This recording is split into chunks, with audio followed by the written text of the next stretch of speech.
বিসমিল্লাহির রহমানির রহিম। সুপ্রিয় শিক্ষার্থীবৃন্দ, আমন্ত্রণ জানাচ্ছি আজকের উচ্চতর গণিত ক্লাসে।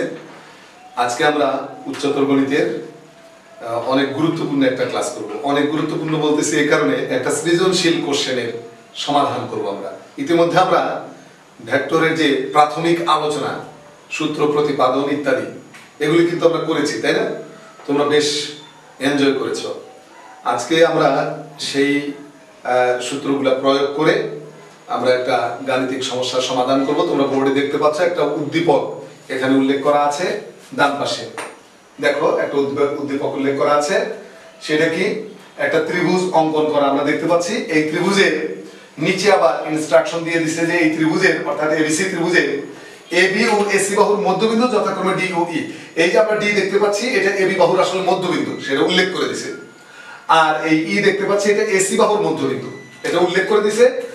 আর আমাদের যদি এই এই এই অংশটা আগে উল্লেখ নাও করতো তাতে অসুবিধা ছিল না, প্রশ্ন অনুসারে হয়তো উল্লেখ করার প্রয়োজন পড়েছে, তাই করেছে। প্রশ্নগুলো তাহলে আমরা দেখি। প্রশ্নগুলো কি? প্রথমে বলেছে ক নম্বরে AD vector plus DE vector. এখানে কিন্তু দুটি ভেক্টরের সমষ্টি। দেখো, ডি আনতে গেলে তো ডি আর ই যোগ করতেই হয়, এই জন্যই কিন্তু উদ্দীপকের যোগ করাই আছে, কেননা তা না হলে ডি বেরো কোথা থেকে। এই জন্য কিন্তু উদ্দীপকের যোগ করিয়ে দিছে। এখানে বলছে মধ্যবিন্দু ডি ও ই, এখানে উল্লেখ করতে পারতো ডি ও যোগ করি, কিন্তু ওটা দরকার নাই। এখানে যেহেতু এইভাবে দিছে, দ্যাটস ওকে। আচ্ছা দেখো, তাহলে দুইটা ভেক্টরের সমষ্টি অবশ্যই একটা ভেক্টর, সেটাও এখানে বিবেচ্য বিষয় না। এটাকে যদি আমি একটা ভেক্টর বলি, তাহলে সেই ভেক্টরটাকে এসি ভেক্টরের মাধ্যমে প্রকাশ করতে হবে। তার মানে এতটুকু ইকুয়াল টু 2ac না 3ac নাকি হাফ এসি নাকি 3/2ac, মানে একটা কিছু আসবে আর কি। শুধুমাত্র এসি, এইটুকুর মান এসি এর মাধ্যমে দেখাতে হবে, অন্য কোনো কিছু থাকলে চলবে না, শুধু এসি এর মাধ্যমে দেখাতে হবে। তার মানে এইটুকু ইকুয়াল টু কত এসি? একটা এসি না 5টা এসি নাকি 10টা এসি নাকি এসি এর অর্ধেক নাকি এরকম, ঠিক আছে? আচ্ছা, এটা গেল ক নাম্বারের প্রশ্ন। খ নাম্বারে কি বলছে? ভেক্টরের সাহায্যে প্রমাণ করো। আসলে ভেক্টরের সাহায্যে প্রমাণ করো যদি নাও বলতো, আমরা ভেক্টরের সাহায্যে করতাম, কেননা ভেক্টর চিহ্নগুলো দেওয়া আছে, এতেই আমরা বুঝে নিতাম নিশ্চয়ই ভেক্টরের মাধ্যমেই প্রমাণ করতে বলছে। যদি এটা উল্লেখ নাও থাকতো, তাও উল্লেখ করে দিছে, কেননা অন্য কেউ যদি সাধারণ জ্যামিতিক ওয়েতে প্রমাণ করে ফেলে। কিন্তু এখানে রেস্ট্রিকশন করে দিছে যে না, সাধারণ জ্যামিতিক পদ্ধতিতে করলে হবে না, তুমি ভেক্টরের সাহায্যে প্রমাণ করবে। তো আসলে ভেক্টরের সাহায্যে এটা প্রমাণ করতে বলছে, সাধারণ জ্যামিতিক পদ্ধতিতে এটা প্রমাণ করা যায়। তোমাদের জেনারেল ম্যাথমেটিক্সে এই ধরনের একটা উপপাদ্য আছে, রাইট? আচ্ছা, এজন্যই স্পেসিফিক করে দিছে ভেক্টরের সাহায্যে প্রমাণ করো। সাধারণ জ্যামিতিতেও যেহেতু প্রমাণ করা যাবে, এজন্য বলছে ভেক্টরের সাহায্যে প্রমাণ করো। আচ্ছা, তৃতীয়ত বিসিইডি। দেখো, এই যে বিসিইডি একটা ট্রাপিজিয়াম, উপরেরটুকু যদি তুমি কল্পনা না করো, এই ডি বাহুর উপরেরটুকু যদি তুমি মুছিয়ে দাও, তাহলে বিসিইডি কিন্তু আসলে একটা ট্রাপিজিয়াম। সেই ট্রাপিজিয়ামের কর্ণদ্বয়ের মধ্যবিন্দু এম ও এন। কর্ণদ্বয় কিন্তু আকার নেই, কিন্তু আমি যদি কর্ণ আঁকি ডিই, তার মধ্যবিন্দু হলো এন, আর সিডি কর্ণ আঁকলে তার মধ্যবিন্দু হবে এন। কর্ণদ্বয়ের মধ্যবিন্দু এম ও এন, তারপরে এম এন যোগ করব। সেই এম এন এই ডিই আর বিসি বাহুর সমান্তরাল, এটা প্রমাণ করতে হবে ভেক্টরের সাহায্যে। আর ওই এম এন বাহুর দৈর্ঘ্য, এখানে দেখো ভেক্টর চিহ্ন নাই, এম এন বাহুর দৈর্ঘ্য এই দুইটা বাহুর বিয়োগফলের অর্ধেকের সমান। আমরা প্রশ্নটা একটু অ্যানালাইসিস করলাম, এবার আমরা এক এক করে সমাধান করব। তো আমাদের ক নাম্বারটা সমাধান করার স্বার্থে আমি খ এবং গ মুছিয়ে দিচ্ছি, ক নাম্বারটা সমাধান করার স্বার্থে। আচ্ছা, তাহলে খ গ মুছিয়ে নিই, ক নাম্বার করে তারপরে আমরা আবার খ নাম্বার দেখব যে সেটা কি হয়। আচ্ছা, আপাতত আমরা ক সমাধান করি। এডি ডি, দেখো তো কোথায় আছে এডি আর ডি? এই যে এডি আর ডি। তাহলে তো এটা এই ত্রিভুজের দুইটা বাহু দ্বারা দেখো দুইটা ভেক্টর একই ক্রমে আছে। দেখো এডি ডি, এডি ভেক্টরের অন্তবিন্দু আর ডি ভেক্টরের আদিবিন্দু একই, সুতরাং এই দুটি ভেক্টর একই ক্রমে আছে। ভেক্টর যোগের ত্রিভুজ বিধি অনুযায়ী এই দুইটার যোগফল হবে এই এর সমান, রাইট? তাহলে সেখান থেকে আসবে আমাদের এই, তাহলে এডি যোগ ডি পাবো আমরা বাম পাশে, আর ডান পাশে পাবো কি এই ভেক্টর যোগের ত্রিভুজ বিধি অনুযায়ী। আর দেখো ই বিন্দু এসি এর মধ্যবিন্দু, তাহলে ই যদি এসি এর মধ্যবিন্দু হয়, তাহলে এই নিশ্চয়ই এসি এর অর্ধেক, তার মানে এই এর পরিবর্তে লিখবো হাফ অফ এসি। বাস, প্রমাণ হয়ে গেল AD plus D equal to half of AC. প্রথমটার প্রমাণ কিন্তু হয়ে গেল। তো আমরা কিভাবে লিখবো? লিখবো এভাবে যে ত্রিভুজ এ ডি ই এ, এই ত্রিভুজে ভেক্টর যোগের ত্রিভুজ বিধি প্রয়োগ করে পাই। ভেক্টর যোগের ত্রিভুজ বিধি অনুযায়ী, ত্রিভুজ বিধি প্রয়োগ করে পাই বা অনুযায়ী, তুমি যে বাংলায় লেখো অসুবিধা নাই, প্রয়োগ করে পাই। তাহলে কি হবে? এডি ভেক্টর যোগ বি ভেক্টর সমান সমান এই ভেক্টর, তাই না? ভেক্টর যোগের ত্রিভুজ বিধি অনুযায়ী এই ত্রিভুজটার মধ্যে আছে, তাহলে এই যে এই দুটো একই ক্রমে আছে, সুতরাং বিপরীত ক্রমে ওইটা সমান এটা। ওকে, ভেক্টর যোগের ত্রিভুজ বিধি মনে আছে তো তোমাদের নিশ্চয়ই, তাই না? আচ্ছা, এখন দেখো আমাকে তো এডি আর ডি কে প্রকাশ করতে বলছি এসি এর মাধ্যমে, এ এর মাধ্যমে প্রকাশ করলে হবে না। এর দ্বারা বুঝতে পারছি এই রাখা যাবে না, এই কে রিপ্লেস করতে হবে, এখান থেকে সরাতে হবে, এই কে সরিয়ে আমাকে এসি আনতে হবে। সুতরাং এই আর এসি এর মধ্যে একটা সম্পর্ক আমি চিত্র থেকে নেওয়ার চেষ্টা করব, কারণ এই আমার দরকার নেই, আমার দরকার এসি। তাহলে এই কে কিভাবে এসি দ্বারা রিপ্লেস করা যায়? আমি এখানে উদ্দীপক থেকে জানি যে এসি বাহুর মধ্যবিন্দু ই, তাহলে নিশ্চয়ই এই এসি এর অর্ধেক, তাহলে এই কিন্তু অবশ্যই এসি এর অর্ধেক। তাহলে আমরা এইভাবে লিখতে পারি এডি ভেক্টর যোগ B vector equal to half of AC vector. এখানে তুমি কারণ হিসাবে উল্লেখ করতে পারো, যেহেতু এসি বাহুর মধ্যবিন্দু ই, যেহেতু এসি বাহুর মধ্যবিন্দু ই, এই কথাটা আমরা এখানে ডান পাশে উল্লেখ করে দিতে পারি। এটা উল্লেখ না করলেও খুব বড় ধরনের ভুল হবে, তার না উল্লেখ করাটা ভালো। এই তো আমাদের ক নম্বরের সমস্যার সমাধান কিন্তু হয়ে গেল, তাই না? এবার খ নম্বর প্রশ্ন তো আমরা আগেই অ্যানালাইসিস করেছি, তো এখন অঙ্ক করার বিষয়, সমাধান করার বিষয়। সমাধান করি, তাহলে ভেক্টরের সাহায্যে সমাধান করতে হবে, নির্দিষ্ট করে দেওয়া, তাই না? বিসি সমান্তরাল ডি। দেখো আমরা কিন্তু ইতিমধ্যে এই ত্রিভুজে ক নম্বরে এই ত্রিভুজে কিন্তু ভেক্টর যোগের ত্রিভুজ বিধি প্রয়োগ করেছিলাম। এবার পুরো এবিসি ত্রিভুজে ভেক্টর যোগের ত্রিভুজ বিধি প্রয়োগ করি। দেখো এবিসি ত্রিভুজে ভেক্টর যোগের ত্রিভুজ বিধি প্রয়োগ করে পাই ত্রিভুজ এবিসি, ত্রিভুজ এবিসি এ ভেক্টর যোগের ত্রিভুজ বিধি প্রয়োগ করে, ভেক্টর যোগের ত্রিভুজ বিধি প্রয়োগ করে পাই, ত্রিভুজ বিধি প্রয়োগ করে পাই, প্রয়োগ করে পাই। দেখো তো এবিসি ত্রিভুজে খেয়াল করো, এবি বাহুর অন্তবিন্দু, এই যে এবি ভেক্টরের অন্তবিন্দু বি, তেমনি বিসি ভেক্টরের আদি বিন্দু বি, তাহলে এবি আর বিসি এই দুইটা ভেক্টর কিন্তু একই ক্রমে আছে। সুতরাং এই দুইটার যোগফল হবে অন্যটার বিপরীত ক্রম, অর্থাৎ এসি ভেক্টরের সমান। তাহলে আমরা লিখতে পারি কি বলো? এবি ভেক্টর যোগ BC vector equal to AC vector, এটা আমরা কিন্তু বলতে পারি। আচ্ছা, এটা তো যোগের ত্রিভুজ বিধি, ভেক্টর যোগের ত্রিভুজ বিধি। আচ্ছা, আমি যদি বলি BC vector equal to what, যোগের ত্রিভুজ বিধি প্রয়োগ না করে আমি যদি বিয়োগের ত্রিভুজ বিধি প্রয়োগ করি, ভেক্টর বিয়োগের, ভেক্টর যোগের না দিয়ে আমি কি দিলাম? বিয়োগের ত্রিভুজ বিধি, ভেক্টর বিয়োগের, এখানে বিয়োগের ত্রিভুজ বিধি প্রয়োগ করি, ভেক্টর বিয়োগের ত্রিভুজ বিধি। তাহলে কি হবে দেখো তো? বিয়োগের ত্রিভুজ বিধি হলে তো তুমি অবশ্যই একই আদি বিন্দু বিশিষ্ট দুইটা ভেক্টর আগে খুঁজবে ওই ত্রিভুজে, নাকি? একই আদি বিন্দু বিশিষ্ট দুইটা ভেক্টর খুঁজবে না? দেখো তো এবি ভেক্টর আর এসি ভেক্টরের আদি বিন্দু এ, তাহলে একই আদি বিন্দু বিশিষ্ট দুইটা ভেক্টর আছে এখানে, তাহলে এই দুইটার বিয়োগফল, এই দুইটার বিয়োগফল অন্যটা বিপরীত ক্রম অন্যটা সমান। এখন বিপরীত ক্রম অন্যটা বলতে তো বি থেকে সি এর দিকে দেওয়া আছে, তাহলে বিসি ভেক্টর ইকুয়াল টু কি হবে? দেখো দেখো যদি তুমি করো যে বিসি ভেক্টর, যদি এভাবে লেখো যে বিসি ভেক্টর, তাহলে কি করব? সি বিন্দুগামী ভেক্টরটা আগে লিখব, রাইট? সি বিন্দুগামী এসি ভেক্টর আগে লিখব, তাহলে সমান চিহ্ন দিয়ে আমি লিখব এসি ভেক্টর মাইনাস, তাহলে এই যে বি বিন্দুগামী ভেক্টর এবি ভেক্টর, তাই নয় কি? দেখো তোমরা বিয়োগ বিধিটা তোমরা এভাবে শিখেছিলে কিনা? তো বিয়োগ বিধি প্রয়োগ করলাম। এবার দেখো এসি ভেক্টর, তাই না? আচ্ছা, আমরা এর আগে দেখো এসি ভেক্টরের পরিবর্তে আমরা লিখতে পারি না 2a ভেক্টর লিখতে পারি কিনা? দেখো তো এসি ভেক্টরের পরিবর্তে লিখতে পারি 2a লিখতে পারি কিনা? হ্যাঁ, কেননা ই বিন্দু তো এসি এর মধ্যবিন্দু, তাহলে এই কে দ্বিগুণ করলে কি এসি হবে নাকি? তেমনি এবি ভেক্টরের পরিবর্তে লিখতে পারি 2ab, সরি 2ab লিখতে পারি না?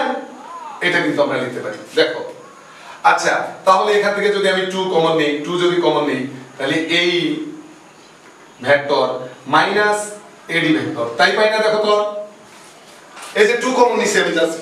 এবার দেখো AE মাইনাস AD তাহলে কি D না ভেক্টর বিয়োগের ত্রিভুজ বিধি। আবারও দেখো ভেক্টর বিয়োগের ত্রিভুজ বিধি ADE ত্রিভুজে ভেক্টর বিয়োগের ত্রিভুজ বিধি। দেখো যে AE মাইনাস AD, এই যে AE মাইনাস AD, তাহলে এইটা যেহেতু আগে তাহলে এইদিকে এই যে দিকটা এইদিকে, তাহলে আমরা কিন্তু লিখতে পারি 2 ইনটু D লিখতে পারি কিনা 2 into D।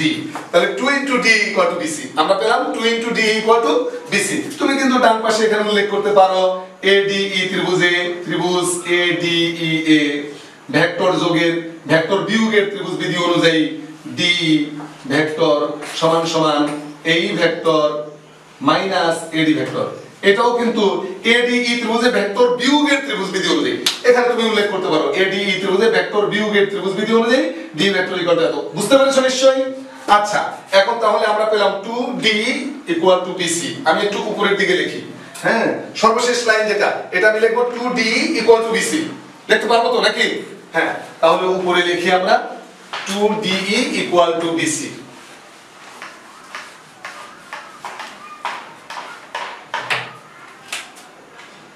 2D vector equal two BC vector. এটাই তো আসছে সর্বশেষ। এবার দেখো তো D vector equal to half of BC vector. খুব স্বাভাবিক তাই না? D vector equal to half of BC vector, এই 2 ওই পাশে ভাগ হয়ে গেছে তাই না? আচ্ছা এবার শোনো একটা অনুসিদ্ধান্ত এখানে প্রয়োগ করব আমরা, যে অনুসিদ্ধান্তটা এর আগে তোমরা হয়তোবা ওভাবে প্রয়োগ করো নাই, বিশেষ করে ভেক্টরের অধ্যায়ে এরকম প্রয়োগ নাই। অনুসিদ্ধান্তটা হচ্ছে দুটি ভেক্টর যদি অশূন্য হয়, অর্থাৎ অশূন্য ভেক্টর মানে শূন্য ভেক্টর, তাহলে নিশ্চয়ই অশূন্য কথাটা বলতেছি তাহলে নিশ্চয়ই শূন্য ভেক্টর বলে কিছু আছে। শূন্য ভেক্টর কি? যে ভেক্টরের মান শূন্য তাকে বলে শূন্য ভেক্টর, আর তার দিক নির্ণয় করা যায় না এজন্যই সেটা শূন্য ভেক্টর। তাহলে শূন্য ভেক্টরের সংজ্ঞাটা কিন্তু এক মার্কের জন্য দিতেই পারে জ্ঞানমূলকে, তাই না? যে শূন্য ভেক্টর কাকে বলে? যে ভেক্টরের মান শূন্য এবং যার দিক নির্ণয় করা যায় না তাকে বলে শূন্য ভেক্টর। এদিকে খেয়াল করো তো D যে ভেক্টরটা, D থেকে E পর্যন্ত একটা দৈর্ঘ্য তো আছে নাকি? কাজে এটা কি শূন্য হওয়া সম্ভব না? এটা তাহলে অশূন্য ভেক্টর, নিশ্চয়ই এটা অশূন্য ভেক্টর। তেমনি BC ভেক্টর, B থেকে C পর্যন্ত একটা দৈর্ঘ্য এখানে আছে না? সুতরাং এর মানও অবশ্যই শূন্য নয়, আর দিক তো আছে B থেকে C এর দিক, সুতরাং এটা শূন্য ভেক্টর নয়, মানও আছে দিকও আছে। সুতরাং এই দুইটাই কিন্তু অশূন্য ভেক্টর।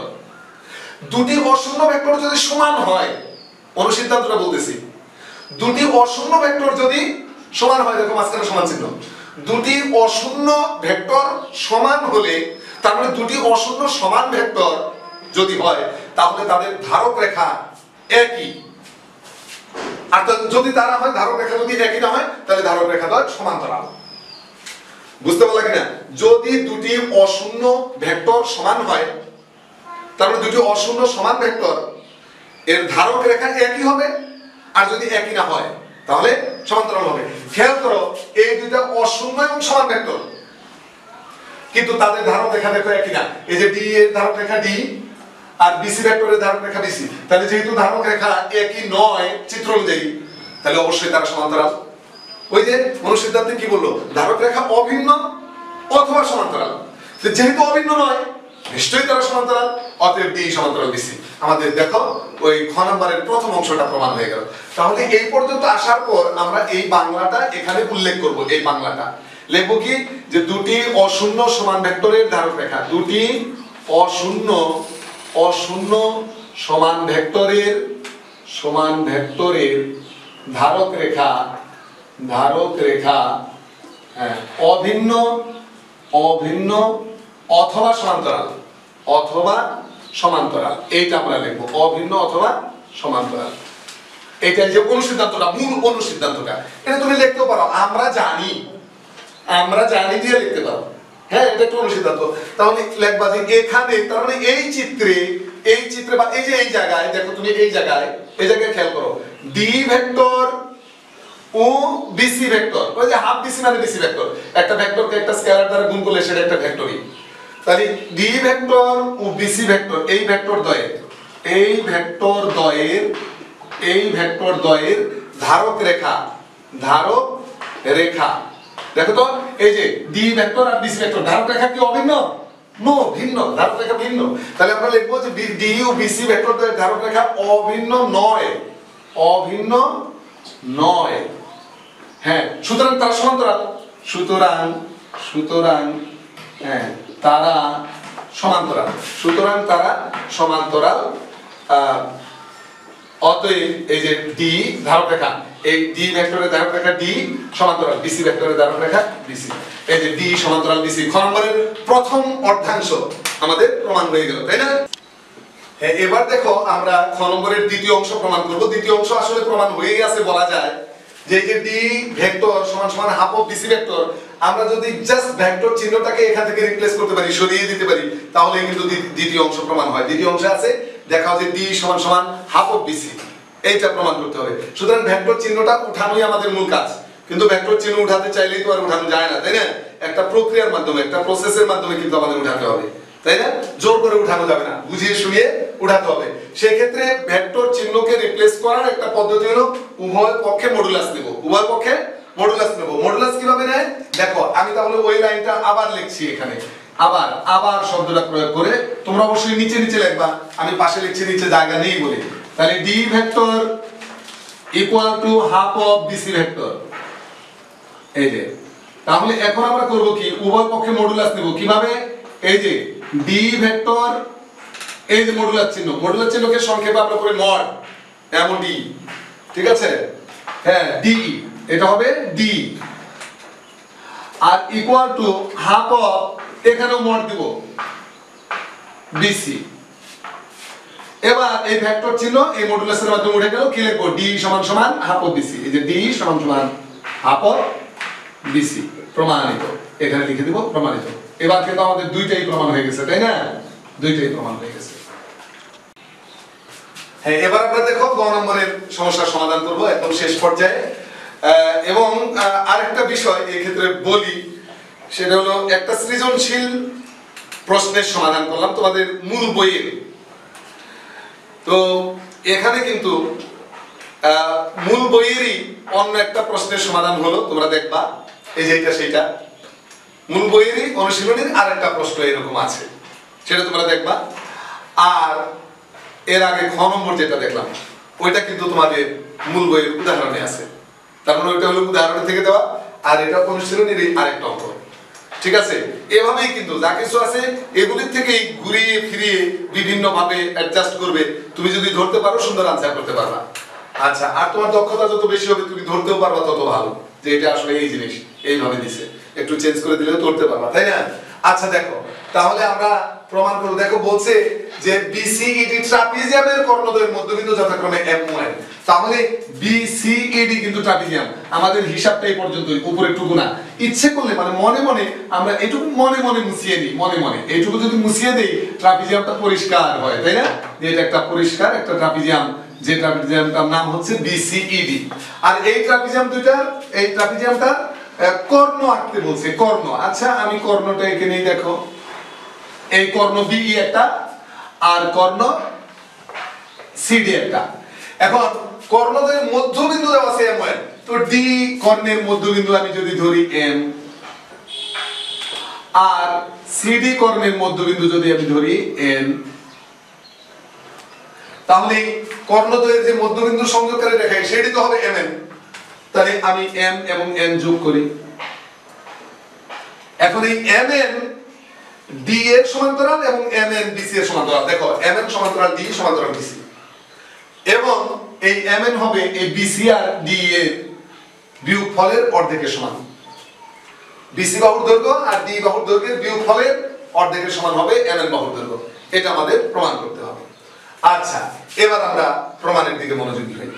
দেখো, আচ্ছা এটা এইভাবে থাক, অথবা আমি মুছিয়ে দিতে পারি। প্রশ্নটা তো তোমাদের জানা হলো, আমি মুছিয়ে দিই, মুছিয়ে দিয়ে আমি উপর থেকে লেখা শুরু করি, জায়গার দরকার হবে তাই মুছিয়ে দিলাম। আচ্ছা, এখন আমরা করব কি, এই যে ট্রাপিজিয়ামের চারটি কৌণিক বিন্দু, এই চারটি কৌণিক বিন্দুর অবস্থান ভেক্টর ধরে নেব।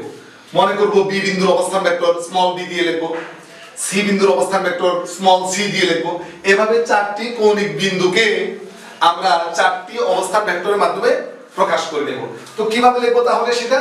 মনে করি বিসিইডি, এই যে এইভাবে মনে করি আমরা শুরুতেই এটা বলবো যে মনে করি বিসিইডি ট্রাপিজিয়ামের বা ট্রাপিজিয়ামের আমি লিখলাম না, মনে করি এইভাবে লিখলে বোধহয় ভালো হবে। দেখো মনে করি B comma c comma D ও ই শীর্ষ বিন্দু গুলোর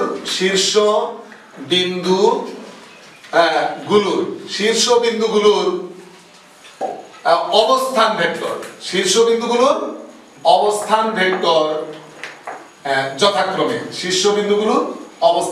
যথাক্রমে দেখো যথাক্রমে যেহেতু দিছি তাহলে বি বিন্দুর অবস্থান ভেক্টর বি ভেক্টর, সি বিন্দুর অবস্থান ভেক্টর সি ভেক্টর, তাই না?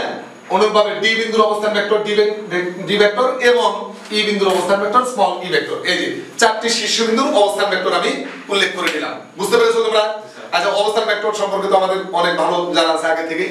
আচ্ছা, এবার দেখো বি বিন্দু, এইদিকে খেয়াল করো, বি বিন্দুর অবস্থান ভেক্টর জানি, ই বিন্দুর অবস্থান ভেক্টর জানি, আর বি ও ই এর মধ্যবিন্দু কিন্তু এম, তাহলে অতএব এম বিন্দুর অবস্থান ভেক্টর, অতএব এম বিন্দুর অবস্থান, এম বিন্দুর অবস্থান কি মধ্যে? হ্যাঁ, তাই না? এম বিন্দুর অবস্থান ভেক্টর, তাহলে কি হবে? এই বি বিন্দুর অবস্থান ভেক্টর আর ই বিন্দুর অবস্থান ভেক্টরের অর্ধেক, যোগফলের অর্ধেক মানে গড়। হ্যাঁ, এম বিন্দুর অবস্থান ভেক্টর কিন্তু আসলো। এখন আমি এন বিন্দুর অবস্থান ভেক্টর লিখবো একই প্রক্রিয়ায়, এন বিন্দুর অবস্থান ভেক্টর। তাহলে কি হবে বলো তো দেখি? এন বিন্দুর অবস্থান ভেক্টর কি হবে? হাফ, এই যে এন বিন্দু কিন্তু সি আর ডি এর মধ্যবিন্দু, তাহলে সি বিন্দুর অবস্থান ভেক্টর আর ডি বিন্দুর অবস্থান ভেক্টরের অর্ধেক, এই যে সি বিন্দুর অবস্থান ভেক্টর যোগ ডি বিন্দুর অবস্থান ভেক্টর এর অর্ধেক, এই এন বিন্দুর অবস্থান ভেক্টর। তাহলে খেয়াল করো, আরেকটা জিনিস আমি স্মরণ করিয়ে দিই, আমরা পূর্বের ক্লাসে পড়েছি। দেখো এরকম ভাবে এই যে এ বিন্দুর অবস্থান ভেক্টর এ ভেক্টর আর বি বিন্দুর অবস্থান ভেক্টর, খেয়াল করো যে বি বিন্দুর অবস্থান ভেক্টর, ধরো এটা বি ভেক্টর, তাহলে এ বি ভেক্টর আমরা বের করেছিলাম না? এ বি ভেক্টর সমান কি? এ বি ভেক্টর সমান এই যে বি বিন্দুর অবস্থান ভেক্টর বিয়োগ এ বিন্দুর অবস্থান ভেক্টর, তাই বের করেছিলাম আমরা।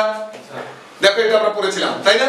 সেই হিসাবে এই যে এম বিন্দুর অবস্থান ভেক্টর এইটুকু, এন বিন্দুর অবস্থান ভেক্টর এইটুকু, তাহলে এম এন ভেক্টর সমান কি? এই যে এম এন ভেক্টর সমান কি? তাহলে এন বিন্দুর অবস্থান ভেক্টর তাহলে আগে লিখবো, এই যে অন্তবিন্দুটা আগে লিখবো।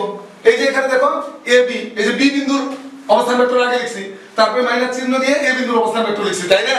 তাহলে এখানেও কিন্তু তাই, যে এম এন ভেক্টরের এম বিন্দুর অবস্থান ভেক্টরটা আমরা আগে লিখবো। এম বিন্দুর অবস্থান ভেক্টর এই যে এটা হাফ অফ সি ভেক্টর যোগ ডি ভেক্টর মাইনাস এই যে এম বিন্দুর অবস্থান ভেক্টর কোনটা? হাফ অফ এই যে B vector plus E vector. বাস, এই হলো আমাদের M N vector. M N ভেক্টরটা কিন্তু আমরা বের করছি।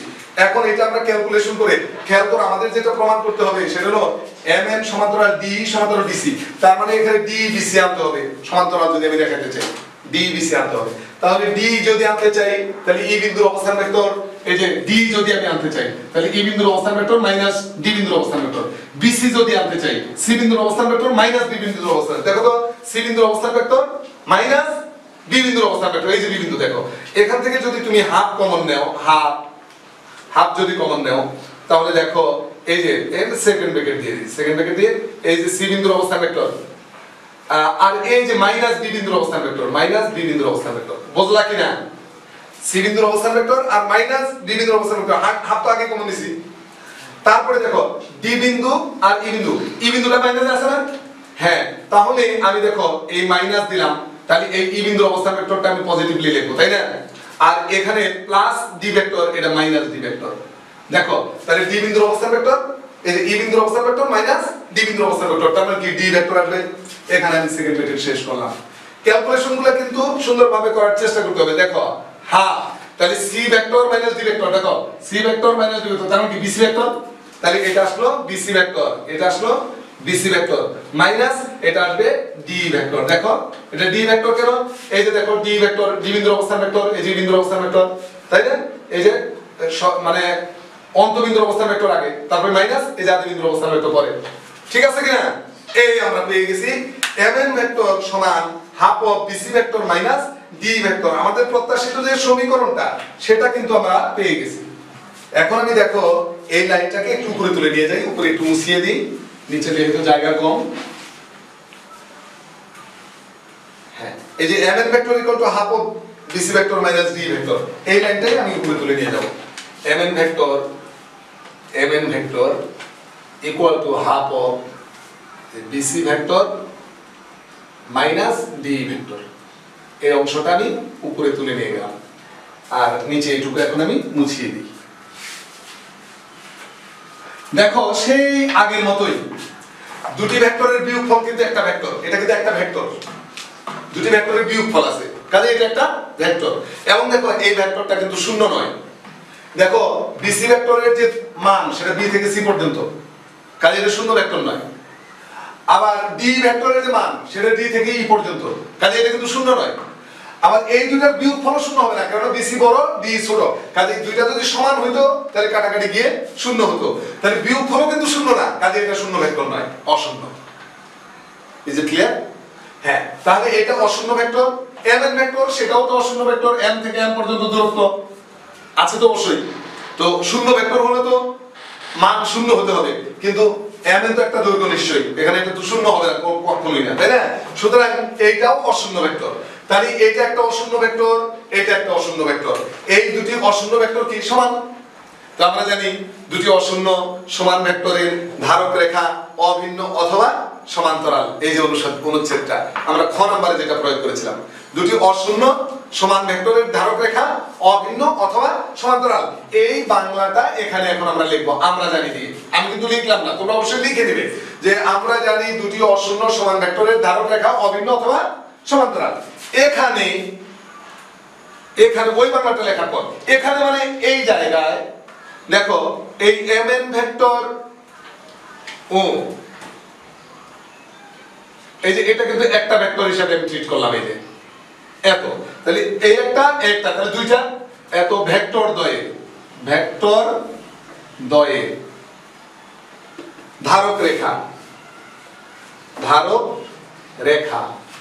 অভিন্ন নয়। দেখো mn ভেক্টরের ধারক রেখা mn, আর bc ভেক্টরের ধারক রেখা এটা, d ভেক্টরের ধারক রেখা এটা, কাজে একই কি তিনটা ভেক্টরের ধারক রেখা, আর এই দুইটা মিলে তো একটা, তো এক নয়, কিন্তু তাহলে mn ভেক্টর ও এত ভেক্টর দ্বয়ের ধারক রেখা অভিন্ন নয়, সুতরাং তারা সমান্তরাল। সুতরাং তারা, তার মানে ধারক রেখাগুলো সমান্তরাল। এখন এটা তো একটা ভেক্টর ধরছি, আসলে তো এটা দুইটা ভিন্ন ভেক্টরের বিয়োগফল হিসেবে একটা ভেক্টর ধরছি, আর এই দুইটা ধারক রেখাও তো পরস্পর সমান্তরাল, কেননা এটা ট্রাপিজিয়াম, এটা BC এটা ট্রাপিজিয়াম বলে BC সমান্তরাল দিই, তো এই কথাটা আমরা লিখবো যে আবার BC সমান্তরাল DE, এটাও তো আমরা জানি। অতএব এই DE ধারক রেখা সমান্তরাল BC সমান্তরাল কত mn টা আগে দিই, mn টা আগে দিয়ে দিই, mn টা এই BC এর সমান্তরাল D এর সমান্তরাল, mn সমান্তরাল BC সমান্তরাল D। দেখো mn এর ধারক রেখা এবং এই ভেক্টরের ধারক রেখা সমান্তরাল, কিন্তু এই ভেক্টরে যে দুইটা ভেক্টর আছে তারা তো পরস্পর সমান্তরাল, সুতরাং mn এটারও সমান্তরাল mn এটারও সমান্তরাল, তাই লিখছি mn সমান্তরাল BC সমান্তরাল D। এই যে প্রমাণ হয়ে গেল প্রথম অংশ। এখন দ্বিতীয় অংশ প্রমাণ করব। দ্বিতীয় অংশ প্রমাণ করার জন্য এইটুকু আবার আনবো, লিখবো আবার ওই যে মড চিহ্ন, মডুলার চিহ্ন দিয়ে আমরা উঠিয়ে দিব, ভেক্টর চিহ্নটা উঠিয়ে দিলে কিন্তু প্রমাণ হবে, কাজে আমরা আবার দিয়ে এই লাইনটা আবার উঠিয়ে আনবো। তো আমি মনে করো নিচে তো লেখার জায়গা নেই, উপরেই মনে করো লিখে ফেলেছি, এই আবার দিয়ে লিখে ফেলেছি, এটা আবার এটা লিখলাম, এবং তারপরে আমরা মডুলাস ব্যবহার করব। হ্যাঁ, modulus mn equal to half of, এবং ডান পাশে মডুলাস দিতে দুইটা ভেক্টর কিন্তু আলাদা আলাদা আছে, কাজে দুইটার জন্য আলাদা আলাদা মডুলাস ব্যবহার করব। Modulus BC vector minus modulus D vector, এই যে মডুলাস D ভেক্টর। হ্যাঁ, সুতরাং এখন দেখো এই মডুলাস আর ভেক্টর চিহ্ন আউট হয়ে গেলে এই যে mn সমান সমান হাফ অফ এই যে BC মাইনাস D, প্রমাণিত।